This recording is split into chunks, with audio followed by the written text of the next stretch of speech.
வணக்கம். செய்திகளை விரிவாக பார்ப்பதற்கு முன் இந்த நேரத்திற்கான தலைப்புச் செய்திகளை பார்க்கலாம்.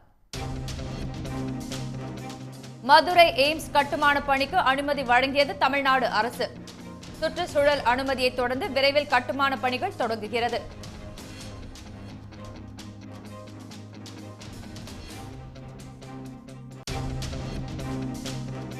திருச்சி, சேலம், திருப்பூர், நீலகிரி உள்ளிட்ட மாவட்டங்களில் வெளுத்து வாங்கும் கனமழை.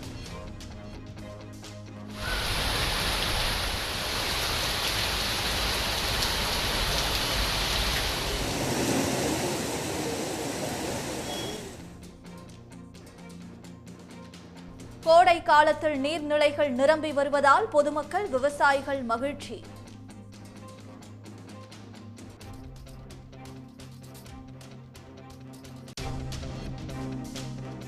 நாளை மறுநாள் வங்கக்கடலில் உருவாகிறது காற்றழுத்த தாழ்வு பகுதி. குமரி, நெல்லை, மதுரை உள்ளிட்ட 13 மாவட்டங்களில் நாளை பலத்த மழைக்கு வாய்ப்பு.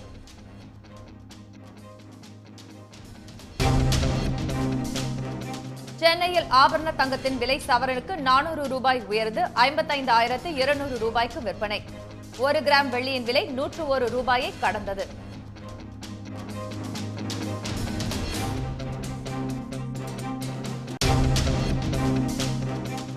ஐந்தாம் கட்ட மக்களவைத் தேர்தலுக்கான வாக்குப்பதிவு நிறைவு.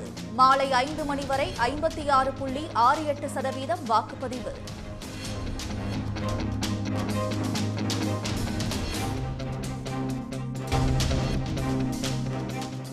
$1.5 கோடி கொள்ளை போனதாக பொய் புகார் அளித்த பாஜக பிரமுகர் மீது வழக்கு பதிவு. 18 லட்சமே கொள்ளையடிக்கப்பட்ட நிலையில் பொய் புகார் அளித்தது அம்பலமானதால் நடவடிக்கை. ரேபரேலி தொகுதியில் உள்ள வாக்குச்சாவடிகளில் ராகுல் காந்தி நேரில் ஆய்வு. வாக்காளர்களை பாஜகவினர் மிரட்டுவதாக ராகுல் காந்தி குற்றச்சாட்டு. மதுரை எய்ம்ஸ் மருத்துவமனை கட்டுமான பணிகளுக்கு தமிழ்நாடு அரசு சுற்றுச்சூழல் அனுமதி வழங்கியுள்ளது. மதுரை எய்ம்ஸ் மருத்துவமனை கட்டுமான பணிகளுக்கான ஒப்பந்த புள்ளி இந்தியாவின் பிரபலமான கட்டுமான நிறுவனமான L&T நிறுவனத்திடம் கடந்த ஆண்டு ஒப்படைக்கப்பட்டது. இதையடுத்து நிலத்தை சுத்தம் செய்து சமன் செய்யும் பணிகளை மேற்கொள்ளும் பூர்வாங்க பணிகளுக்கான பூமி பூஜை கடந்த மார்ச் மாதம் 5ஆம் தேதி நடைபெற்றது.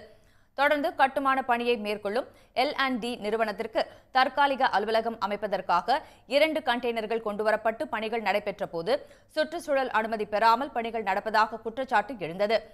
நெறிமுறைகளின்படி கட்டுமானத்திற்கு முந்தைய செயல்பாடுகள் நடைபெற்றதாகவும் தமிழ்நாடு அரசிடம் சுற்றுச்சூழல் அனுமதி பெற்றவுடன் கட்டுமான பணிகள் தொடங்கும் என்றும் எய்ம்ஸ் நிர்வாகம் தெரிவித்தது. இந்த நிலையில் மதுரை எய்ம்ஸ் மருத்துவமனை கட்டுமான பணிகளுக்கு சுற்றுச்சூழல் அனுமதி வழங்கலாம் என்று கடந்த 10ஆம் தேதி சுற்றுச்சூழல் நிபுணர் மதிப்பீட்டுக் குழு பரிந்துரைத்த நிலையில் தற்போது தமிழ்நாடு அரசு சுற்றுச்சூழல் அனுமதியை வழங்கியுள்ளது.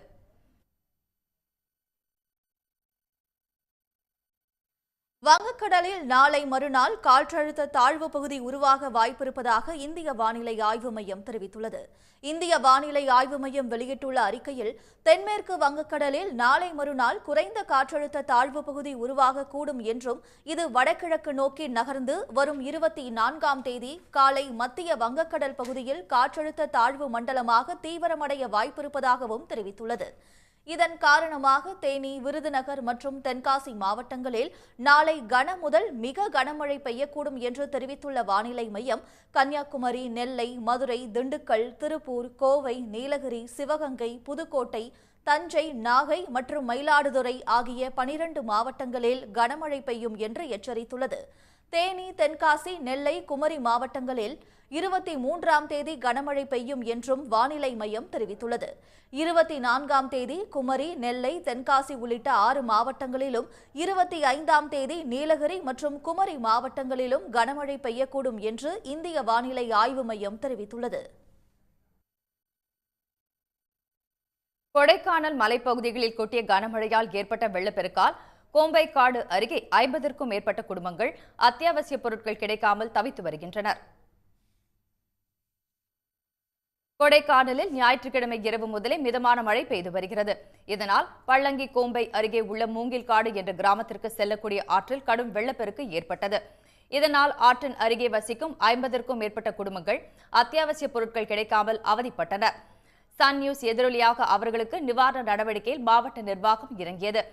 இதனிடையே ஆற்றில் பாலம் கட்டித்தர அப்பகுதி மக்கள் கோரிக்கை விடுத்துள்ளனர்.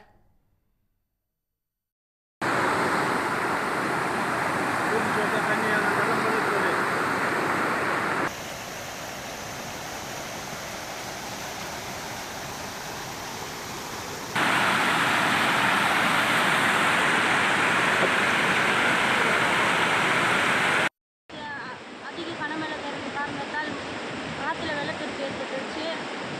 பிள்ளைக்கு பால் வாங்க ஊசி போட எதுக்குமே கடக்க முடியல. ஸ்கூலுக்கு போனாலுமே வருஷம் இப்படி கனமழை வருது. எல்லா அதிகாரிகளும் வந்து பார்த்துட்டு போனாங்க. ஆனால் இன்ன வரைக்கும் பாலம் கட்டி தரல.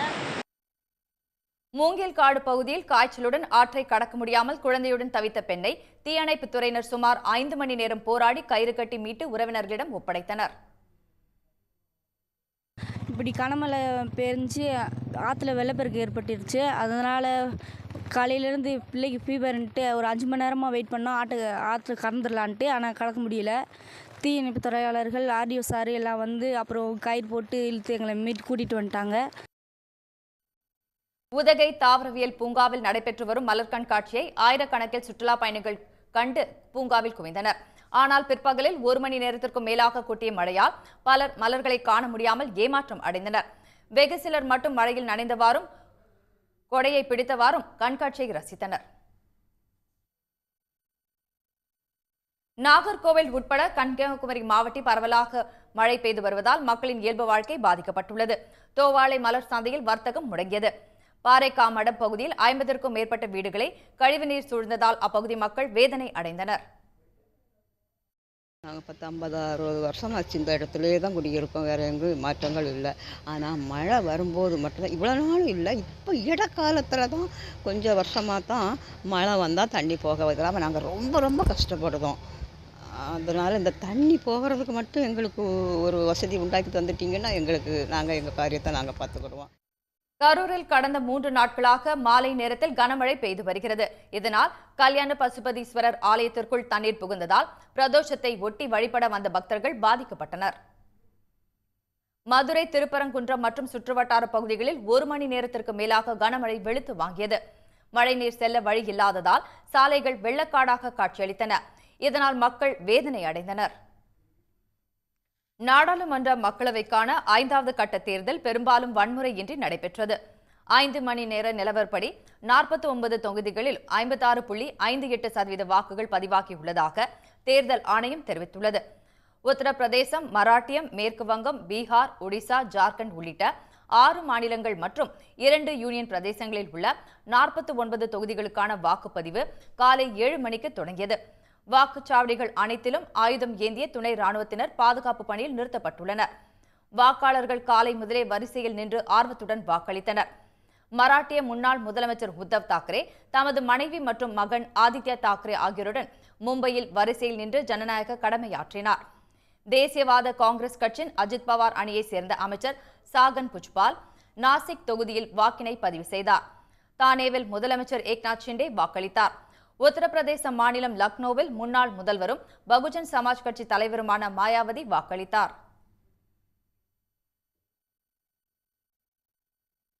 லோக் ஜனசக்தி கட்சி தலைவர் சிராக் பாஸ்வான் தனது தாயாருடன் பீகார் மாநிலம் பாட்னாவில் உள்ள வாக்குச்சாவடியில் வாக்களித்தார். மும்பை வடக்கு மக்களவை தொகுதி பாஜக வேட்பாளரும் ஒன்றிய அமைச்சருமான பியூஷ் கோயல் மும்பையில் வாக்கினை பதிவு செய்தார். தொழில் அதிபர் அனில் அம்பானி, ரிசர்வ் வங்கி ஆளுநர் சக்திகாந்த் தாஸ் ஆகியோர் மும்பையில் உள்ள வாக்குச்சாவடியில் வரிசையில் நின்று ஜனநாயக கடமையாற்றினர்.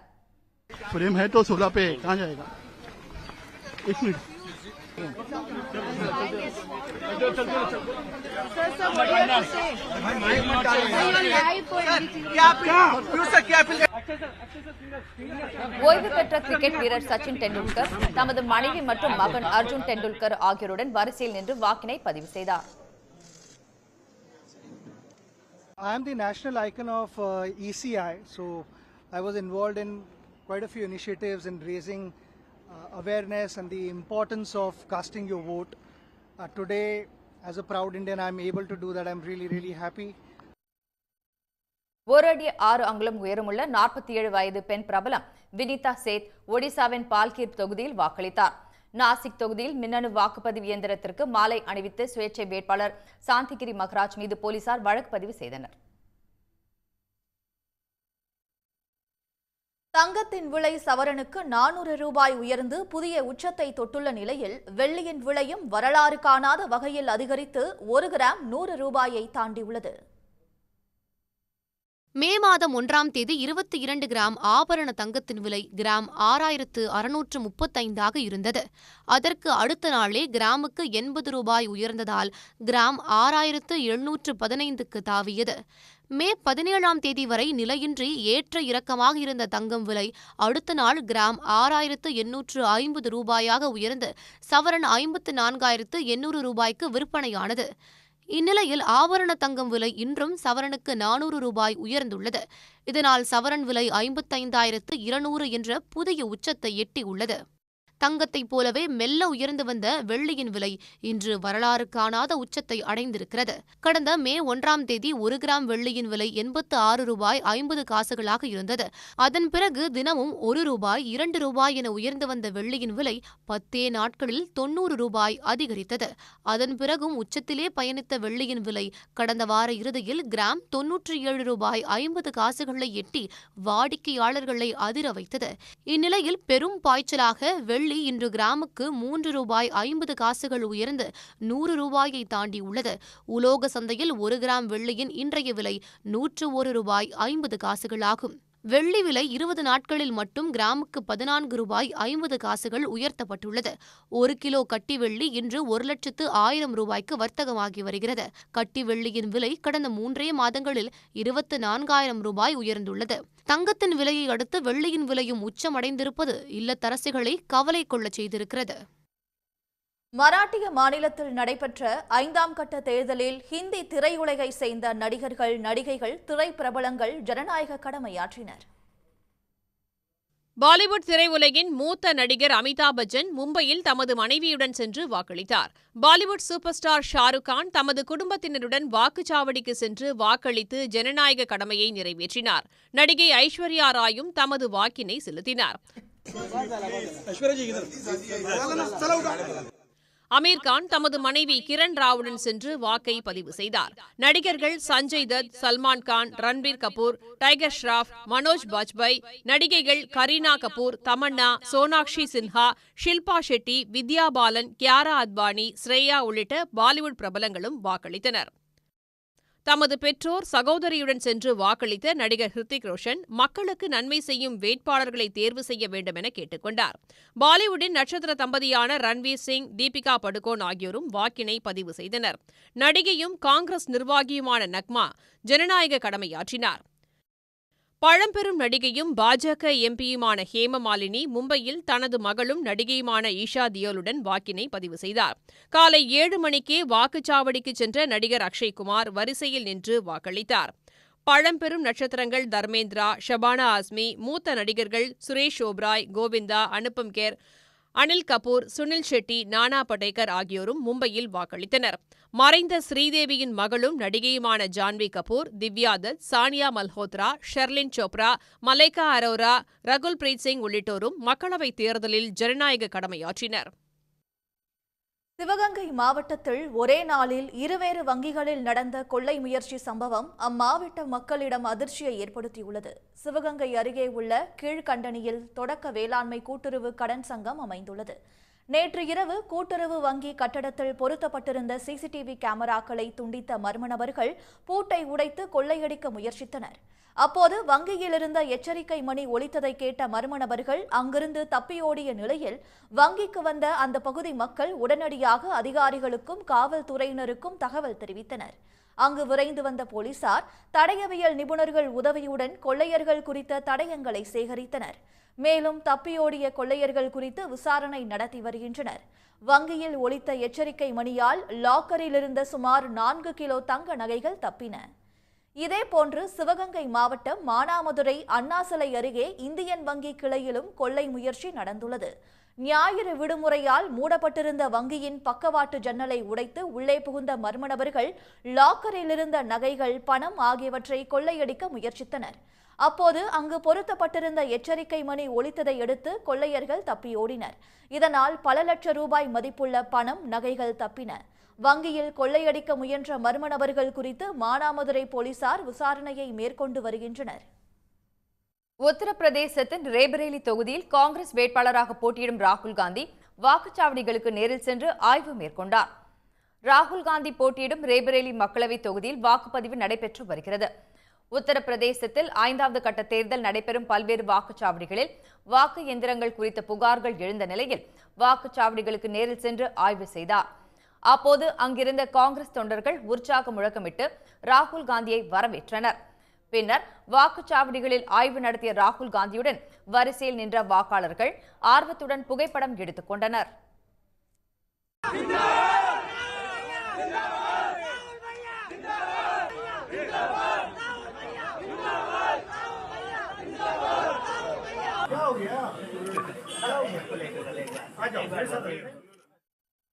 முன்னதாக ரேபரேலியில் உள்ள அனுமர் கோவிலுக்கு சென்று ராகுல் காந்தி வழிபாடு நடத்தினார். ஜனநாயகத்தை பாதுகாக்கவும் பாஜகவை வீழ்த்தவும் அனைவரும் வாக்களிக்க வேண்டும் என்றும் ராகுல் காந்தி வேண்டுகோள் விடுத்துள்ளார். திருச்சியில் 3வது நாளாக மாலை வேளையில் கொட்டி தீர்த்த கனமழையால் சாலைகளில் தண்ணீர் பெருக்கெடுத்து ஓடியது. திருச்சி மாவட்டத்தில் கடந்த சில மாதங்களாகவே வெயிலின் தாக்கம் அதிகமாக இருந்து வந்த நிலையில் கடந்த ஒரு வாரமாக அவ்வப்போது பெய்த மழை தவித்த மக்களுக்கு ஆறுதலாக இருந்தது. அதன் தொடர்ச்சியாக திங்கள் மாலை திருச்சி மாநகர் மற்றும் சுற்றுப்பகுதிகளில் மழை வெளுத்து வாங்கியது. சாலைகளில் தண்ணீர் பெருக்கெடுத்து ஓடியதால் வாகன ஓட்டிகள் சிரமம் அடைந்தனர்.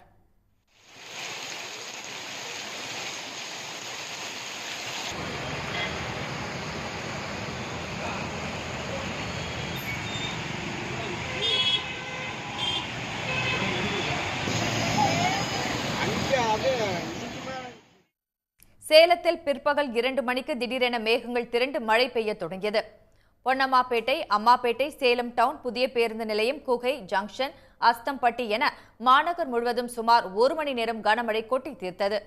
இரும்பாலை, ஓமலூர், சித்தர்கோவில், இளம்பிள்ளை என சுற்று வட்டாரத்திலும் கனமழையால் சாலைகளில் தண்ணீர் பெருக்கெடுத்து ஓடியது.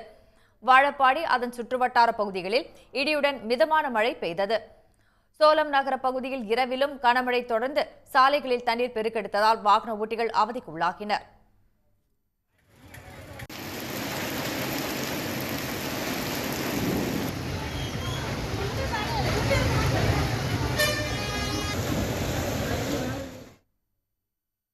திருப்பூர் மாவட்டம் அவிநாசி மற்றும் அதன் சுற்றுவட்டார பகுதிகளில் காலை முதல் மேகமூட்டம் நிலவிய நிலையில் பிற்பகலில் மழை கொட்டி தீர்த்தது. சாவக்கட்டுப்பாளையம், ஆட்டயம்பாளையம், காசிகவுண்டன்புதூர், சேயூர் உள்ளிட்ட சுற்றுப்பகுதிகளில் ஒரு சில இடங்களில் கனமழையும் சில இடங்களில் மிதமான மழையும் பெய்தது. இதனால் பொதுமக்கள் மற்றும் விவசாயிகள் பெரும் மகிழ்ச்சி அடைந்தனர். உதகை அரசு தாவரவியல் பூங்காவில் 126வது மலர் கண்காட்சி மே 26ஆம் தேதி வரை நீட்டிக்கப்படுவதாக அறிவிக்கப்பட்டிருப்பதால் சுற்றுலா பயணிகள் மகிழ்ச்சி அடைந்துள்ளனர். உதகை அரசு தாவரவியல் பூங்காவில் கடந்த 10ஆம் தேதி 126வது மலர் கண்காட்சி தொடங்கியது.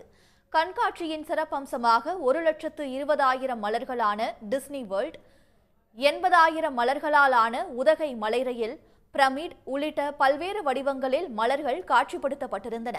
32,000 மலர்களை கொண்டு கிட்டார், ஆக்டோபஸ், தர்பூசணி, காளான் உள்ளிட்ட வடிவங்கள் தத்ரூபமாக வடிவமைக்கப்பட்டிருந்தது சுற்றுலா பயணிகளை வியப்பில் ஆழ்த்துவதாக அமைந்திருந்தது. மலர் கண்காட்சியில் முதல் முறையாக இந்த ஆண்டு லேசர் ஷோவும் நடத்தப்பட்டது. 11 நாட்கள் நடைபெற்ற மலர் கண்காட்சியை 1,67,000க்கும் மேற்பட்டோர் கண்டு ரசித்த நிலையில் இன்று நிறைவு விழாவுடன் மலர் கண்காட்சி நிறைவுற்ற நிலையில் வரும் 26ஆம் தேதி மலர் கண்காட்சியை நீட்டித்து மாவட்ட ஆட்சியர் அருணா உத்தரவிட்டுள்ளார். மலர் கண்காட்சியை நீட்டித்திருப்பதற்கு சுற்றுலா பயணிகள் மகிழ்ச்சி தெரிவித்துள்ளனர். மார்னிங்கே வந்து நல்ல ஒரு ஃபுல் என்ஜாய்மெண்ட்டோடு வந்தோம். பட் ஆஃப்டர்நூனுக்கு மேலே கொஞ்சம் மழை வந்ததுனால கொஞ்சம் கஷ்டமாயிடுச்சு. பட் இதுவும் ஒரு புது எக்ஸ்பீரியன்ஸாக இருந்துச்சு. நல்லா இருக்குது. இன்னும் ஒரு 6 days 26 வரைக்கும் டேட் எக்ஸ்டெண்ட் பண்ணியிருக்கதா சொன்னாங்க.